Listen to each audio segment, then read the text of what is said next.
Hi and Assalamualaikum everyone. Welcome to my YouTube channel. So today in this video we're gonna be making a quotes webshop landing page. The tech stack we're gonna be using would be Supabase, Tailwind CSS, and Next.js. We're gonna be mainly focusing more on the functionality, so we're not gonna be focusing that much on the design.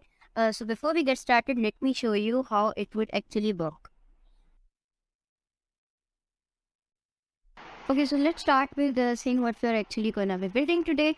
I did not focus much on the design and I actually used DaisyUI, which was a Tailwind component library. I'll also be teaching you guys how to set that up and all of this stuff. So we have a person over here, the main starter hero section, and then we have this product section. In this product section, what is special is that we are actually fetching the data inside the cards from Supabase. Over here, we have our table which carries all of this information. I did not add these images inside the bucket, or we could have actually done that as well, but what I did was that I actually went to Unsplash, copied the links and added the image SRC as just a text over here. So next what we're gonna be doing is that we have this happy customer section. Over here all of these images are being fetched from our storage bucket, which is over here. And what is actually happening is there I can actually show you guys. I have added it is a public bucket, and this is additional configuration is actually a new feature. You guys can restrict file upload size for a bucket. Like in a bucket only a max file can be 40 MB. We can also specify the MIME tags we can add, like if you want just a user to upload any images or just audios, and in fact if it's an audio, what type of audio or what type of image. This would be that, and then I am also going to be showing you how to upload your images to Supabase. Over here is that we have already uploaded this, so I should have added a check over here. I should have added an alert which should show that the image is already uploaded, and you guys can see the uploaded images is shown over here. And next is one of my new features that Supabase actually added in this launch week is the resumable uploads multi-part. They are done in multi-parts in chunks, so it really makes it easier if you have a large amount, if you have a larger file. So it works really well for those type of files, like if you have lost your internet connection suddenly and you have a 50 GB file. So it's that you can just pause it and resume it when you have your internet connection back. Over here, like you guys can see, we can do this. I actually implemented this via following their docs using API.js as they had used it, but it's totally functional. But API gives us this beautiful image over here. So I'm just gonna be going with API.js for this one. You guys can see that this is being uploaded. You can see the progress bar down here, and the upload is complete. Now we can refresh our page, and in the happy customer section hopefully we can see the images. Yes, it is done. We can see the images. So if of that, the image size was a bit bigger and I should have optimized them, but this is how it works. It's very simple, but it's very practical. We can also refresh this page and we can see that our latest images are already present in our Supabase bucket. Here I opened a new terminal inside VS Code. I'm gonna be creating my project on desktop. So let's go over there and px create works app. And after that, it's gonna ask us about our project name. I'm gonna open up a radio. Do I would like to use TypeScript? No. Yes. And we're gonna be using Tailwind. So yes and yes. And no, I don't know what this is. So let's wait till it is configured.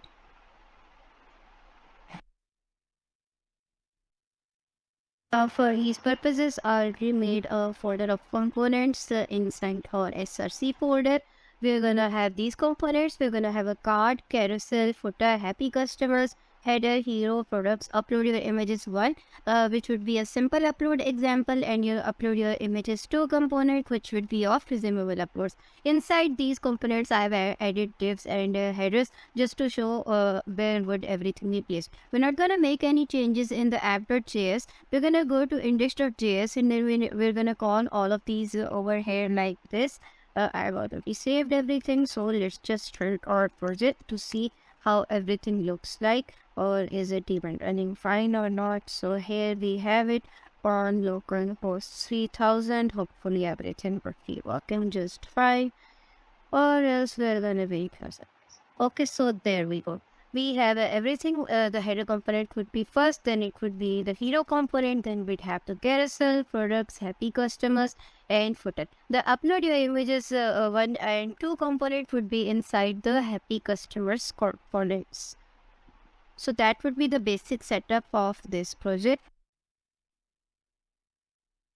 What we're gonna do is that we're gonna be using DaisyUI in order to make all of our components, since I wanted things to move faster. I do not want to waste much time on the design part. So what we're gonna do is that I'll show you guys how to install it. Just go to your terminal and then copy this command. And this would be installing, and then what we have to do is that we have to add DaisyUI in our tailwind.config.js file.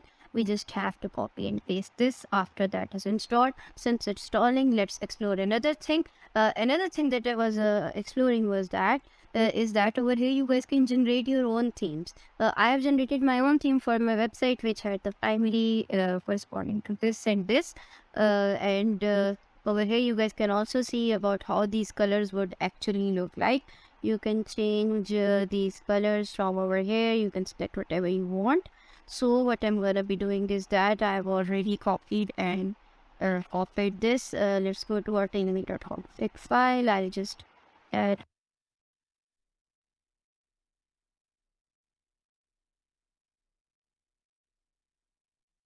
make a header component. We just don't have to do anything much. We have this responsive header over on this sidebar. You guys can see all of these components. We're gonna go to navbar. Over here, this is the main page. We're gonna go way below and then we're gonna select this one. This one, as you can see, has a sub menu, but we're gonna delete this and then we're just gonna be adding another component. There would be the product section, there would be the happy customer section, there would be the home section, and that is about it. We won't be adding, and over here in this button we're just gonna add a login button for appearance's sake. We're not gonna be adding any author stuff, but just for appearance's sake we're gonna go with that. So here this is the JSX code for this file. As you guys already know that we have made the placeholders for all of these, so we're just gonna copy and is that over here. I've actually pasted the header for the header components code that I copied from DaisyUI. What I made, the little changes only I made were that I removed the submenu and then I added the products and our happy customers section, and then I also added the name of our app, that was Apparelio. Oh, and it is actually comes pre-styled. You guys can also go for your own customization, like in these class names you can change anything you want, but this is like totally responsive and worked pretty well for me, so I just let it go like this. We're not gonna be having an about us section, so let's just remove this one, and then let's also remove this one from here. And we also have a login button over here, but we're not going to be adding any author stuff, so it's not really needed. But just for a placeholder, we're going to be adding this. So we have done. Let's see how our header looks like. And here's our header. I think it looks pretty good. We have our home section, we have our product section, and we have our happy customer section, and there is the login button. So let's start with our hero section right now. Over here I've already placed the placeholder, but we're gonna be removing this. I also got the code for the hero section from DaisyUI. As you guys can see, I made a few of changes. They had the option of an image on the right or left and with the content, but what I went with was just the content. Over here, this is the class name of hero max height screen. It means that over here with the max, it would like work with the max height screen. We have the base color set to over here BG base 200. We have made the text center, and the margin top would be 10. And we have added a few more styles. We have actually added that the text size, and we have made the font to be bold. And this is our text that is added over here, and that would be our hero section. After that, we're gonna be going towards the carousel section. We're gonna also take the carousel code from DaisyUI, which I'm gonna show you right now. It's like how we moved before, we can go to various sections through the sidebar. I've chosen the hero section, and from here I copied the GSX part for the hero section, and you can see I just the button and I let everything else remain the same and added my own things. And over here from the sidebar I've chosen the carousel. We have multiple options for carousel over here. You guys can decide on your own whatever carousel you want. And over here we have these type of carousels, so I'm gonna be going with this. We just need to copy this one, and for this I did not use anything else. I just went to unsplash.com and then I copied the image links and added them, and we're just gonna be copying this code over here. So I pasted the code that I've showed you before. Over here I made a few changes. If we had pasted that code, it would have taken the full screen. What I did was that I changed the width full from width 9 by 12. This is the official styling that can be done in general Tailwind. CSS, and I made another change that was to add 3 slides rather than 4, and rather than copying anything else, I just added the image links from unsplash.com, and over here you guys might be seeing minus translate, -5, -1 by 2, and that is just the general transitions that we add in CSS. Over here these are the transitions that we are adding via using Tailwind CSS. So let's go and see how our carousel looks like right now. Here we have it. Our carousel is shown perfectly on the screen. We have also adjusted the side. If I let the width remain full, it would be from here to about there, and that would be a disaster. Didn't really look that good, so let's try moving it, and we can also try inspecting it to see if it is responsive or not. Let's not hit another smaller. As you guys can see, everything looks pretty nice. The things are going responsive and stuff, so things look pretty good till now. Before moving on to the much more technical type of sections like bot, products, and happy customer section, let's be done with our footer. And at the end, we have come to DaisyUI.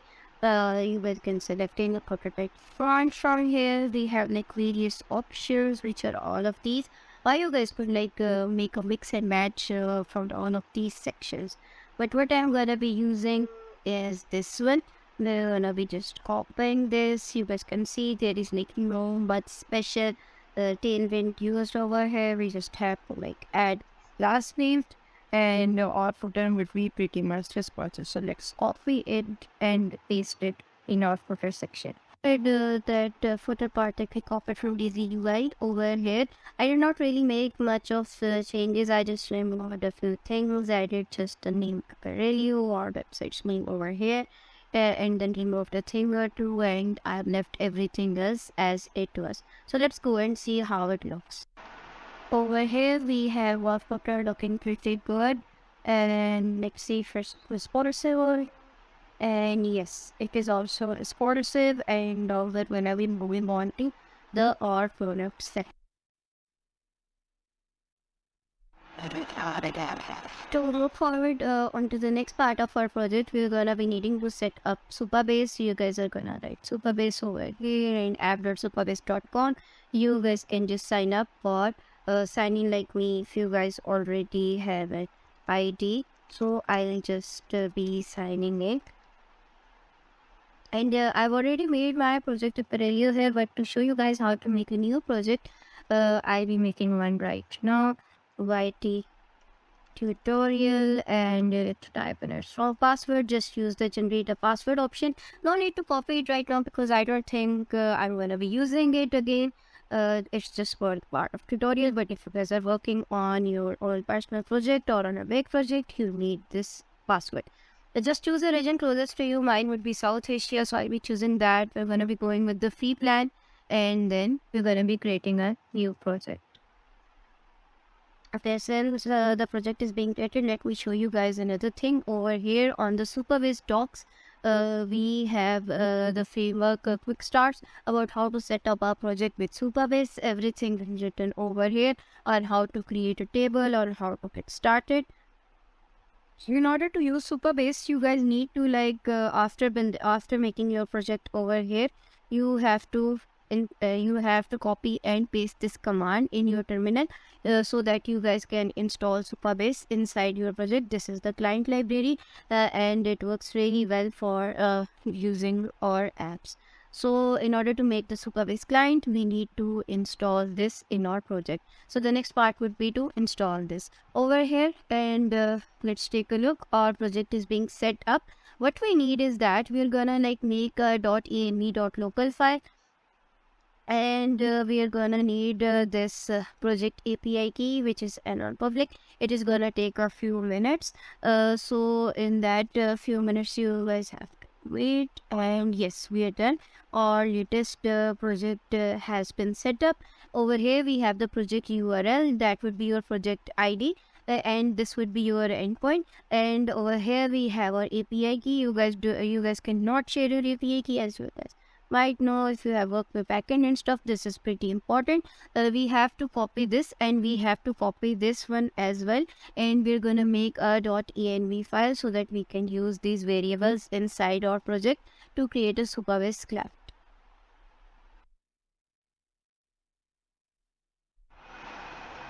Coming back to our project, first of all, we're gonna need to install the Supabase client library, which we would do by this command npm install add Supabase / Supabase-js, and over here our Supabase client library is being installed, and then we're gonna make a .env .local file, and we're gonna be copying our project ID and our project URL over here.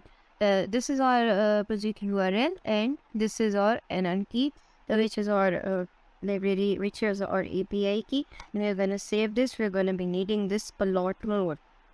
What we're gonna be doing is that over there it was written that to make a Supabase client file inside the lib folder, but I'm just gonna be going ahead and making it inside the components folder, just to whatever makes it easier. But by convention, these API things should be related to like in the lib folder, but I'm just gonna go ahead and make it inside over here.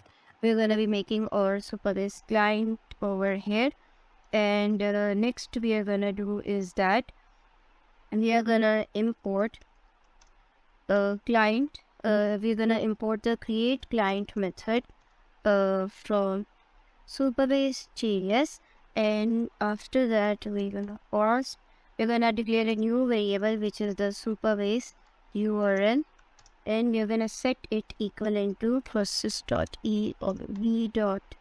And just go over here and just copy this one, and we're gonna paste this. And then we have the next variable, which would be the Supabase key, and for that we're just gonna go ahead again .process.env. and then we are gonna be copying this over here, and we're done.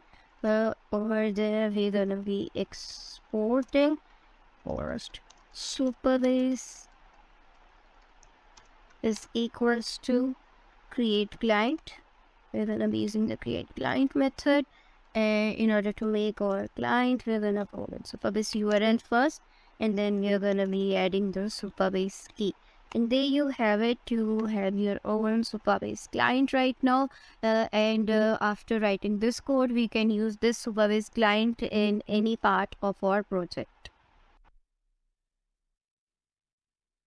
Since we have already set up our Supabase client via which we can interact with our database, so now we are gonna be moving onwards to the product section. Over here I have imported the card from the card section. From here we're gonna be adding some styles over here as well. What is actually happening is that we have this main div, and inside this main div we are specifying the maximum width of the div horizontally, and then we are adding some padding to it, and this is all pretty much responsive. And then over here we're adding some styles to our products heading, and over here what is happening is that we are specifying a grid layout. It means that on smaller screens the column of the grid should be 1. over here you guys can see on the smaller screen one, but on medium and larger screens the columns would be three, like there would be three cards displayed on the there would be like three cards displayed on the screen. We are adding also some gap horizontally and vertically over here. Now what we're gonna be doing is that we want to make a card component over here. As I've already shown you before, we'll just go onwards to DaisyUI and then get a card from there. Here we have it, the card section on DaisyUI, and we have the different types of cards over here. You guys can see this. All of these are pretty responsive. You guys can just choose whatever you want. I want a card with an image and a card which also has over here I'd be like writing the name of the article. Over here I'd be adding the price, and over here I'd be adding the image. So I think this one would work pretty well for us. So just first just copy the JSX for this. I've pasted the card component over here. We have some stylings, and over here is we will be adding our image. The thing is that we'll be getting the data from our database, and then we'll be adding those over here. Here we're gonna be adding the title of our articles, and here we'll be adding the price. Let's just leave this blank right now. Because we're gonna be getting data from our database, and then that data will be showing over here, and then we'll be mapping the card component over here, so that according to the number of data points we have in the database, only that number of cards would be like showing on this.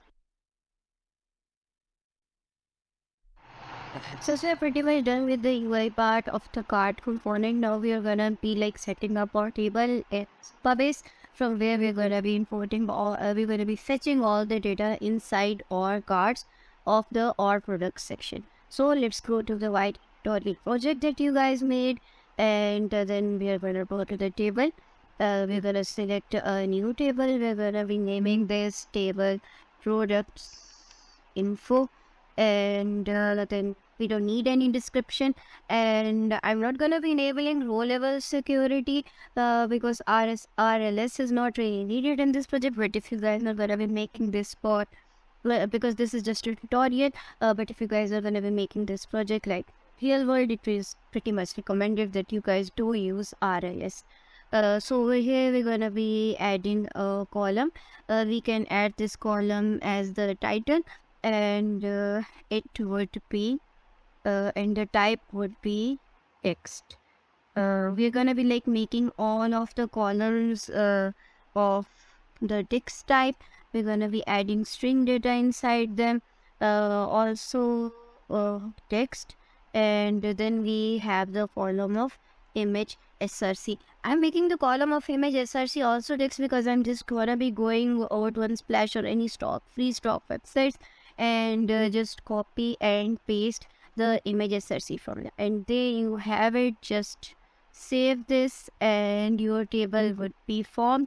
After your table is formed, we can just fill up our data over here, just like that. We can insert any row, and over here you guys can see, just leave it as it is, and you can just say yellow shoes price 6. Just let it go, and we're just gonna be like adding this just to show you guys an example. Look, the data is already here. I just used the web editor to add the data, but what you guys can do is that you guys can also add the data via the code inside our project, but web editor was like pretty much easier than that, so I just went ahead with that. Okay, so let me show you guys an already pre-made table in which I've added all of my information that I wanted to look over here. It was created on this date, this time. These are the product names, these are the prices, and these are all of the image srcs that we're gonna be importing. We're gonna be fetching inside our cards. So I'm gonna be using this to show you guys how to like fetch data from the.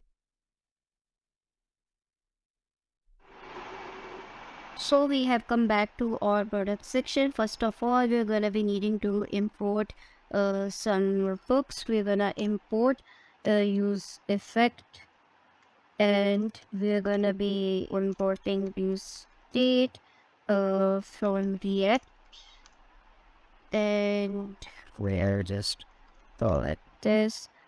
I've done with importing. I'm just gonna be importing all the statements that we need. The other thing we need is to import our Supabase client that we made before from the follow section, from our follow section, dot slash components, and then slash. We're gonna be going for Supabase. And here we're done with the import statements. Now we're gonna be defining a functional component. Over here we have already done this. We have made the products component, and inside this products component we're gonna be defining two state variables via using the use state hook. What we're gonna do is that we'll just const, and we're gonna be taking up products info. If you guys do not, I just set up the name of the database table products info, and then we're gonna be adding a function that would be setting our products info. We're gonna be initializing these, and then we are gonna set out a video state. The next one would be we're gonna be set out an MLU state like this. Yes, since we're gonna be mapping these, so we're gonna initialize an array. Then we're gonna add another state variable which would be called loading, and we're gonna be using this to display a loading message until the data is actually fetched, because it's better to actually display a loading message, since we know if the data is actually loading or it is not even loading. So we're gonna be setting this use state to true. We're gonna be passing that variable inside it, and there we have it. Now we're gonna be defining and now we're gonna be using the use effect hook to run the fetch data function. This would be because we want to fetch the data from our database, and use effect would be a very better choice for this. And what we're gonna do is that just make an arrow function, and this one with these are very rich. Okay, we're done. And fetch data. This function would be basically used to fetch all of the data from the database, and there we have it. Over here we're just gonna be passing an empty array, and we're not gonna be adding anything right now, and we have already defined our hooks. So next we're gonna be defining the actual fetch data function, which is gonna do all of our work for us to fetch the data from the database where we have defined it. And then this is gonna be an asynchronous function. So let's make it like this again, an arrow function, and have it. Inside that we're gonna be using the try catch block. And we're gonna be using the try catch block. First of all, we're gonna be setting the loading variable inside the try catch block. We're gonna be setting the loading variable to true, and then what we're gonna do is that we're gonna go ahead and if you guys remember, I showed you that line just a few moments ago from Supabase. I just actually copied that, added the asynchronous function in it, and there we have it. So Supabase .from, and we're actually getting this from our Supabase. This is actually our Supabase client, which we defined over here. As you guys can see, I exported this one, so we do not need to use it. We do not need to redefine it in every component if we want to use it. So we're gonna be fetching data from products info table from Supabase, and we're gonna be selecting all of the rows. And here we have it. We have selected all of the rows, And then we are gonna add an if-else block, and which would state that if error, then you have to throw the error. After that, we have that if it is like no error, we're gonna be setting the products info equivalent to the data that we are actually getting from the database. After that, we're gonna be adding the catch block. In the catch block, we're gonna be catching the errors, and if the error is odd, we're gonna show an alert that would give us the error message. These things like really help a lot if you end up getting an error, because if you don't have this try catch block, then who knows, you might like end up spending a lot of time on this one. Like it's not really that much worth it. So if it's done, then set loading to false. After it means that after the data is like fetched, then you have to set the loading to false. And here we have it. We have made our function, and if there's an error during the fetching process, we are gonna be throwing an alert message over here. But after the fetching process is done, we're gonna be setting the loading to false. Okay, so next what we have to do is that we are gonna be using a ternary operator inside over here, inside this part. We're gonna be checking if the loading state is true or false. So if the loading state over here would be true, then the data would be displayed, and if it's true, we display the loading message, and then the data would be displayed. But if it's false, then we won't get the data. So let's start with this. Okay, let's add this one. Let's add this block. We're gonna be writing loading, and then we're gonna use the ternary operator, and there we have it. Let's add some brackets, and inside this we're gonna be defining a p of loading, so that it shows that the data is actually loading.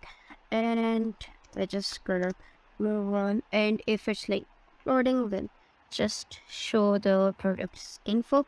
So this is the products info that we are gonna be getting. And if it's like loading, then and if it's done loading, then we have to wrap this. We have to map this, and I'm just gonna be declaring it as p info. And after that, we have to make an arrow function again. I swear I really love this arrow functions. They're like way better than anything else. And then we are gonna call our card component over here, and the key would be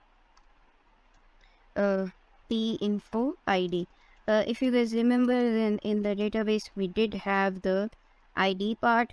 The id was already defined in the database, and so we do not need to define it again. And then we're gonna be setting p info to p info.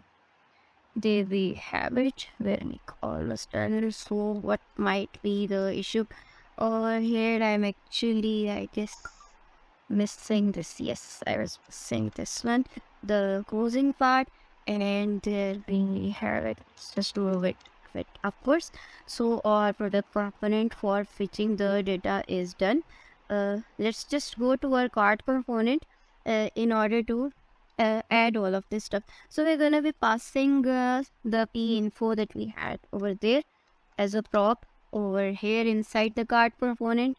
Let's just not set the width to 96. I don't think it's a good option, but let's go over here. Over here, what I'm gonna do is that I already told you guys that I had the image src as text. Okay, what is wrong with this? I had the image src as text, so we're gonna be passing this over here as p info dot image src. The images would be shown in this manner, and then we have it over here, the title of our card. What I'm gonna do is that I'm just gonna write this as p info dot title. No, okay, I already defined this as p info dot product name dot product, and we have it as the product name.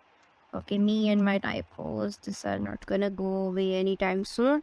So we're done with that, defining the title. Next we have the price part. We're just gonna be doing this again, the info dot price, and there we have it, our card component, and this is complete. So let's go over to check if our components are loading or not loading. Cart project local house. Let's see the moment of truth, and yes, we are getting the data from the database. Thankfully, okay, the image ratio is all done for. You guys can actually make this right with the styling and stuff, but I'm not gonna be focusing on that. What we do care is that we're getting the data from the database. As you guys can see, we got a loading part first, and then the data was fetched from the database, and it is being shown over here.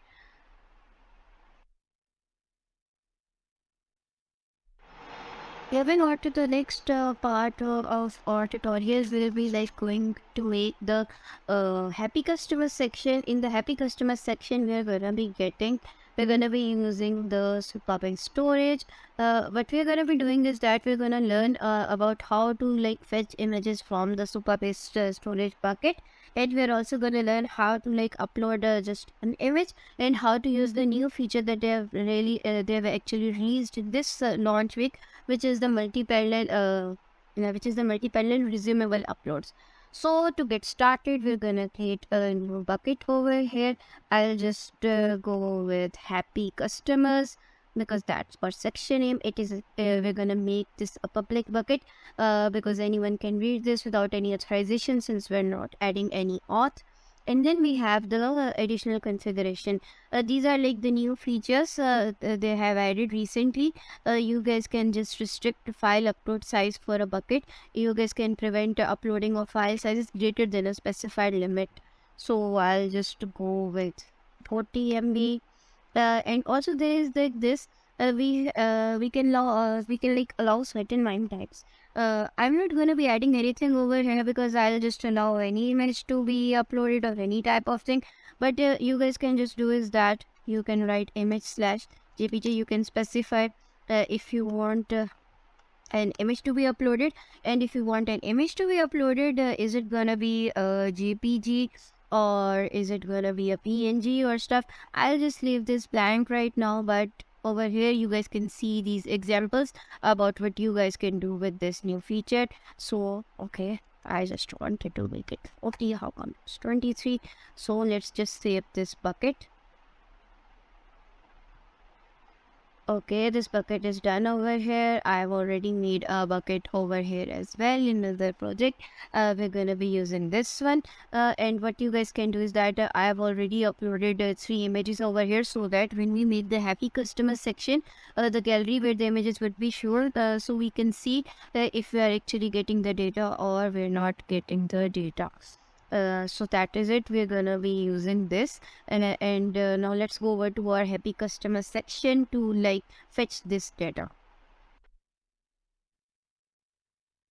And back to our code, we have this happy customers section over here. You guys can already see that I added some styles. These are the styles to like make the grid in which to make the gallery grid in which our images would be displayed. These styles are pretty much responsive. This is just normal Tailwind CSS, so not much of an issue over here. And I've added the happy customers heading. You guys can see that I've also added upload your images and upload your images to component. What as I already explained before, upload your images component would be like the simple upload component, and the upload your images to component would be like I'll be showing you how to like implement the latest feature of resumable uploads. So that is it. And once any user uploads their images via these two, in this section inside over here, we're gonna be showing all of their images. Inside the gallery or users images can be seen, like our happy customers can be seen. So we're gonna start with the code. We're gonna be like first of all we're gonna fetch the data. As you guys already saw, I showed you that I had a pre-made bucket in which I had already uploaded 3 images, so that we can see if this fetching the data from our bucket is working or not. in order to start, we're gonna be like importing the necessary hooks and components. First of all, as usual, we don't need the use state and use effect hook from React, and we'll just import it from React, and there we have it. We have imported this, and next what we are gonna need is the Supabase client that we have already defined before in or over here. We're gonna import this from // components / Supabase client. We have like made all of our necessary imports now. Next we're gonna be defining a certain variable. That certain variable would be the CDN URL. Okay, I'm gonna be showing you guys why we're gonna be defining this variable as such in a moment. Okay, so we're gonna be open this variable. Before that, let me like create the project ID. We define another variable which will be the project ID. Project ID, which is actually process.env let me go and copy this. This is the Supabase project URL. We're gonna for the CDN we're gonna be needing this Supabase URL as well, so I'll just be getting this as this over here. I can get it, and then we're gonna be defining the project URL. Let's just make this project ID over here, and then we're gonna be going ahead with the /storage.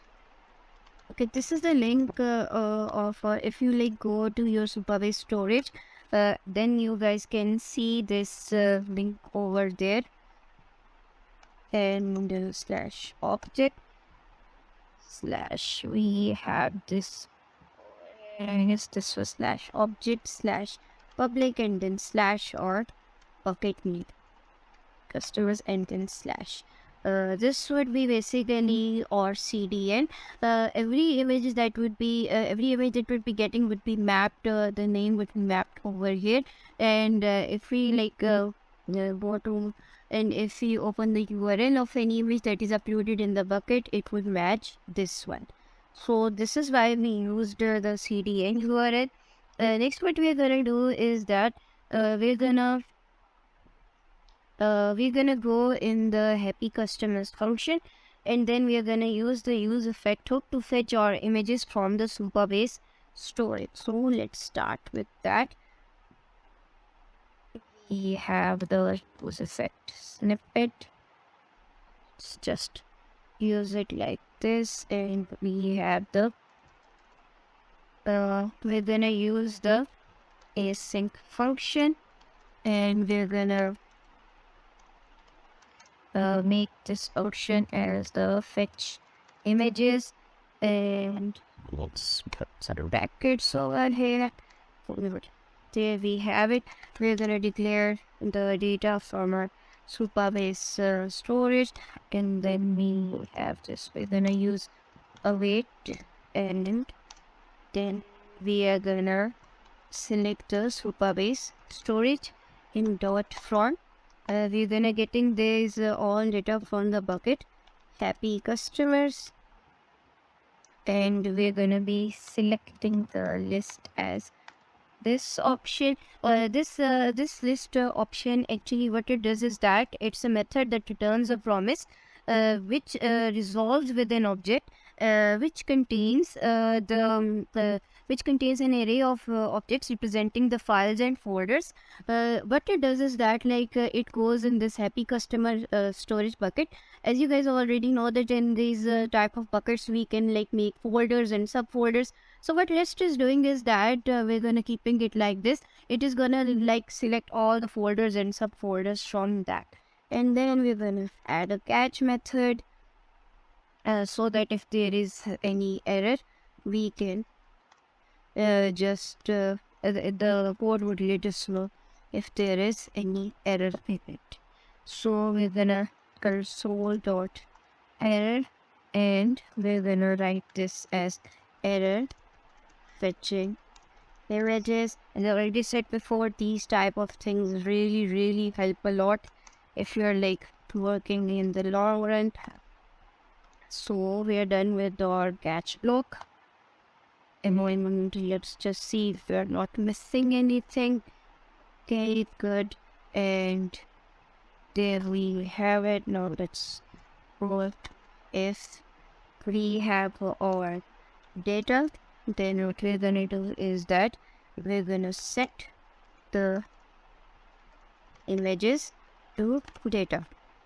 So we're done with this one. If we have our data, we're gonna set our images to data, and then we're gonna be fetching our images.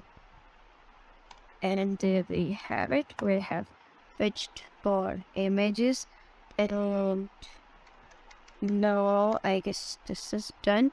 We're just gonna leave this run empty. And there we have it. We're done with this function over here. Now what we're gonna do is that we're gonna come inside over here. We'll be actually gonna be fetching our images.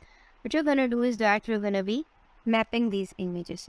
So we're gonna declare we're gonna like for the image object, we'll create an image element with the src attribute, and we're gonna be using the CDN URL inside it. We're gonna like map these images. So I'm gonna go with the map method, images.map. Let's just declare a variable image, and then again arrow function, and I don't know the block at this one, right? And okay, what did I just do? Okay, I'm gonna go with an arrow function over here, and then inside over here we're gonna be declaring the image element. Let's just make it a self-closing tag, and inside this image element we're gonna give it the key of, and we're gonna give it the key of image.name, and then we're gonna go ahead and we're gonna give it the src is equals to CDN URL. We're gonna go with CDN URL plus we're gonna be concatenating the image.name with it, and there we have it. Next we're gonna go with the alt. It's really nice. It's really good if you guys do add the alt tags. We're gonna just give the alt as the image.name, and then to style it a bit, let's just make sure that it's object over, and the height would be 48, and we're gonna set the width to full, and we're gonna make that it's rounded and large in size. Right there we have it. Or fetching is done. Let's save it and see how it's working. So here we have it. It will refresh terminal for about 3000, and you guys can see that yes, the images that were in my bucket are actually showing over here inside this happy customers gallery. So what we're gonna do next is we're gonna make the upload your images the simple upload section. About how to like upload your images. After the image will be uploaded, it would be shown inside this little gallery that we have over here.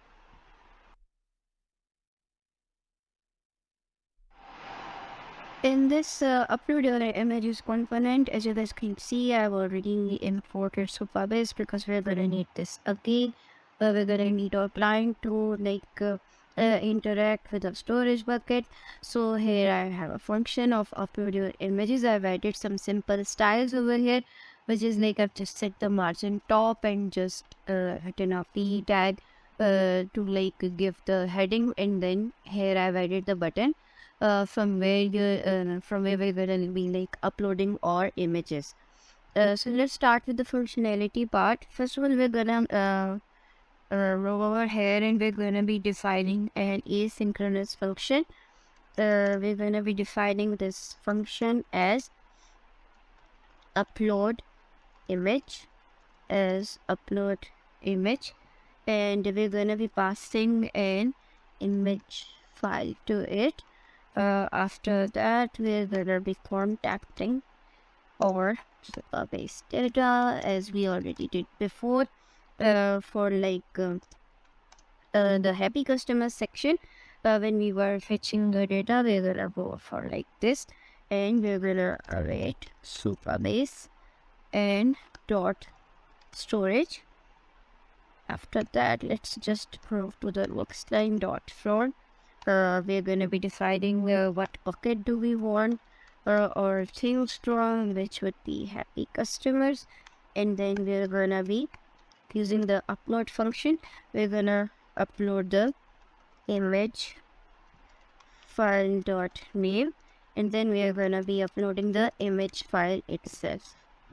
So here we have it, and if there is an error, we'd like to catch it early on, so we're gonna write an if else block. We're gonna console the error over here, and just like before we did, we're gonna write the error uploading images, uploading image, because it's just gonna be one image via this one, and there we have it. And next we're gonna go for the else block. Else we're gonna console.log image upload successful, and then we're gonna console.log the data dot key, like the key of our image that is to be uploaded. So here, as you guys can see, we have taken this image file as the parameter, and it uploads this image file into the bucket of happy customers. This we're going to be uploading the image file dot name and the image file itself. If there is an error, we're going to log out that error, and if not, then we'll get the success message, which would say that image upload successful, and we're going to get the key of that. So let's move to the JSX part. Over here you guys can see that I've already made the place folder for this button. So what I'm gonna do is that we're gonna be adding a class name to style this button a bit. We're gonna use the DaisyUI button, and we're gonna add the accent, and then we are gonna be adding an event listener of on click. Or let's just add this event listener, and we're gonna add an arrow function. Okay, and when I'm using arrow functions way too much today, but these are like these work pretty good. So what we're gonna do is that this event listener actually gets the file input element by its ID. So here are gonna go for a new variable. We are gonna get the input element, and we're gonna write the document dot element by ID, and we're gonna give this to the image input. We're gonna pass image input inside this one, and then we're gonna go to the input element and dot click, and there we go, we have our button set up. So what is actually happening is that we have this on click event listener, and when it is triggered, the user clicks the button to trigger this one, and then the event listener gets the file input element by its ID, and which will open the file picker. So we're gonna next add the input element over right below this one, right below the button that we have set up here. So we're gonna go with the input. Okay, let's go with that. Let's close it first.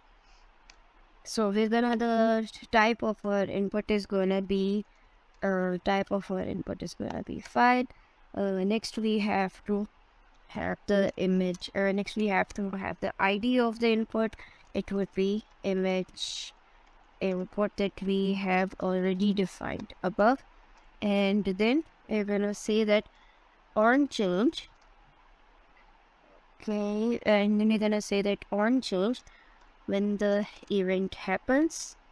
When the event happens, we're just gonna go for this and when the image print happens, we're gonna declare a new variable image file, and then event dot target dot files. We're gonna be passing 0 inside, and then we're gonna see that all the upload image function for the image file that the user has selected. So there we have it. I think this is enough. And for the style, I think we do not want it to be displayed. We'll just go with this style, and where's the square row for display and none. There's gonna go for display none over here, and this is pretty much it. So what is actually happening is that the input element is hidden over here by using the display none, but it is triggered by the button click event. So when the button is clicked, this input element that we have defined over here is triggered, and then when the user selects the image, the on change event listener, when the user selects the image, the on change event listener comes into work, and it triggers the upload image function, and then our image can be uploaded easily. So that's it for this element. Let's just take a look to see about like how it's working, or is it not working at all. Here we have it on no point of course. So what you're gonna do is that you're gonna come over here, and then let's just select any image to upload. I'll just be uploading this one. And as you guys can see that we have all our styles ready. I added this over here to let you guys know about what was the example of simple uploads and what was the example of resumable uploads. After that, we still have just resumable uploads left. So let's just check what this is. Yes, here we have it. Our article, our latest article and image is showing here perfectly. And we can also see this inside our bucket if we refresh it. There we have it, the latest connection of GPT. So this component is done, and next we are going to be moving on to the resumable uploads component. Next we have the resumable upload section. So to do that, I actually opened the Supabase docs. They have like written very beautiful docs over here. Just move on to the upload section. First of all, you'll find the standard upload section, the one that we implemented before, and then you guys would get the resumable upload section. One thing to note is that this feature is still in beta right now, and it is gradually rolling out over the next month or stuff.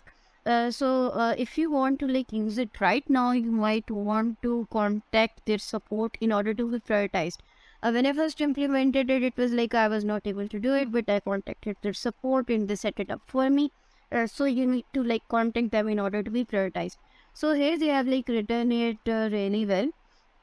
And the resumable uploads docs are written like this. They actually use the TUS protocol to enable resumable uploads. This actually stands for the upload server, and it is pretty much open source for supporting resumable uploads. This protocol allows the upload process to be resumed from where it left off in case of interruptions like a bad internet, or if your laptop just how Windows does it, like just sometimes crashes. I don't know why. So it works pretty well for that. Here they have given a full-on example of it, and there we have it. And there next they have the API.js example. So API is like a framework that works pretty well for adding the main UI and stuff for that. So you guys can just go over to React, and I've opened this documentation over here. I'm gonna be implementing this feature with API.js. So here we have it. In order to use API, we have to paste this command inside the terminal of our project to install API React. And another thing to note is that this one.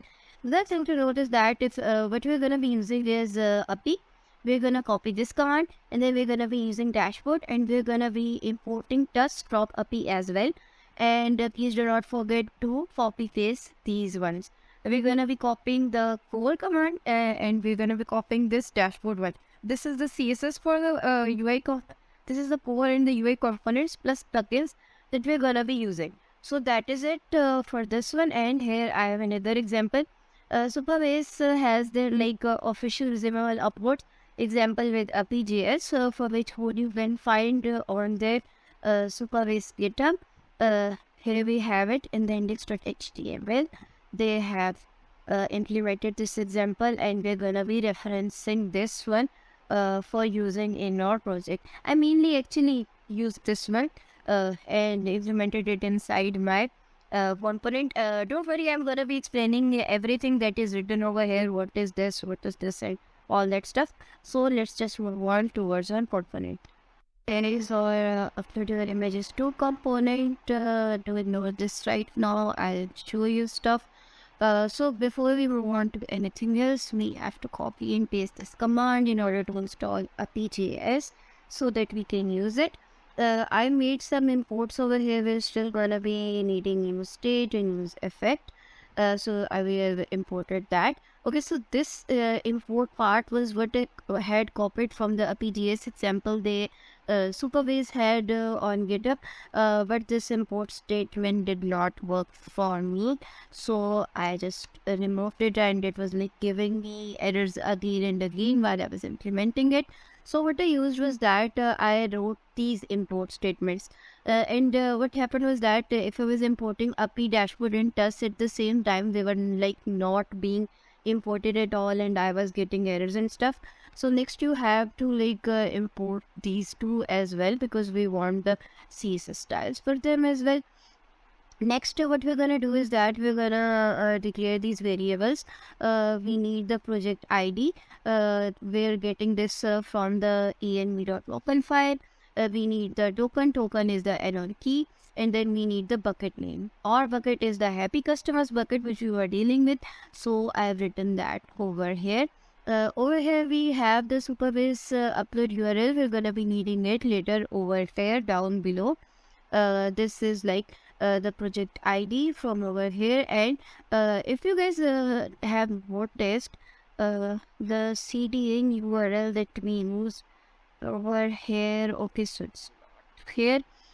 I think it was in the happy customers section. Yes, over here you guys can see that this is just public/happy customers section, but over here we have storage, v1, upload and resumable.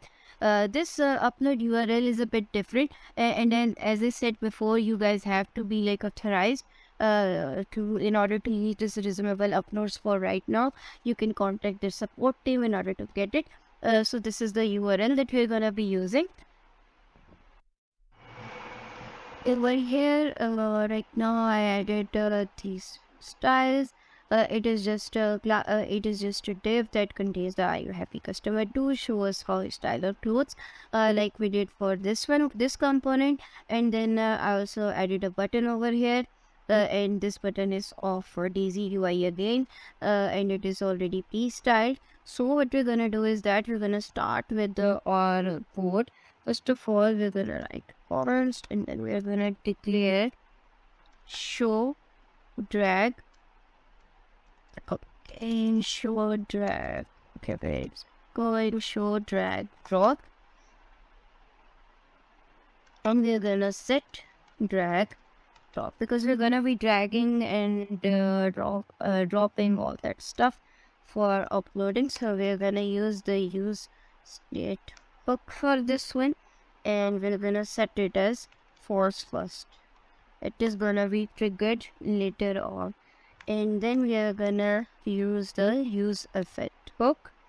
What we're gonna be doing is this, and then we're gonna declare an arrow function inside this arrow function. Let's just like this one. And if we have the show drag drop, which is true, then we're gonna be using this code over here. So the code that we're gonna be using is the one. I'll just paste it. I got it for the example, don't worry, I'll just explain it to you in a bit. Since we have already done this one, so what we're gonna do is that right over here, before it is closed, we're gonna go for setting the show drag drop. We're gonna show drag drop over here, and then we're done with this.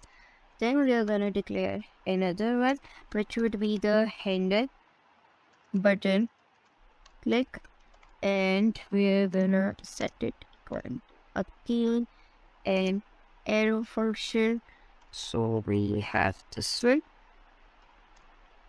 Once our button would be clicked, we're gonna be setting the show drag drop to true over here, and we are done with this one. Let's just write this.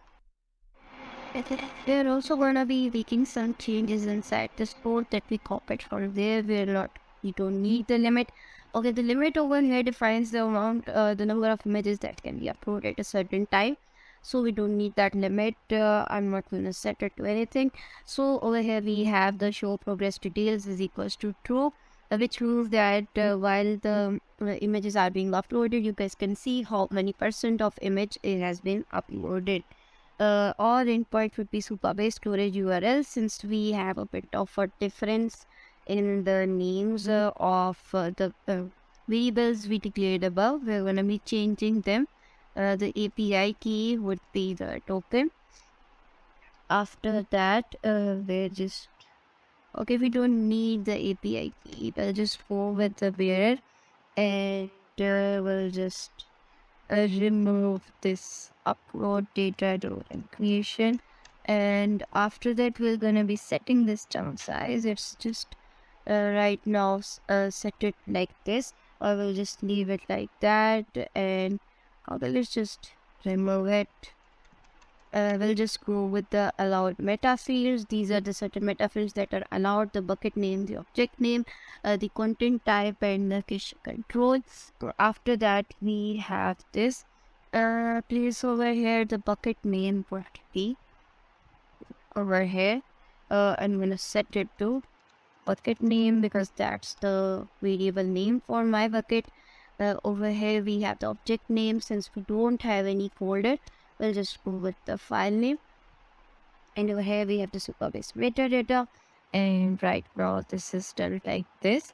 And okay, let's just walk through this code once.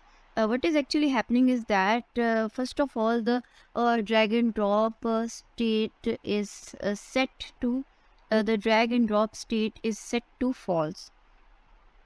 So what is gonna happen is that we're gonna use the user effect hook, and if this is true, then we're gonna initialize a new API instance, and this adds two plugins to it, the dashboard plugin and the dust plugin.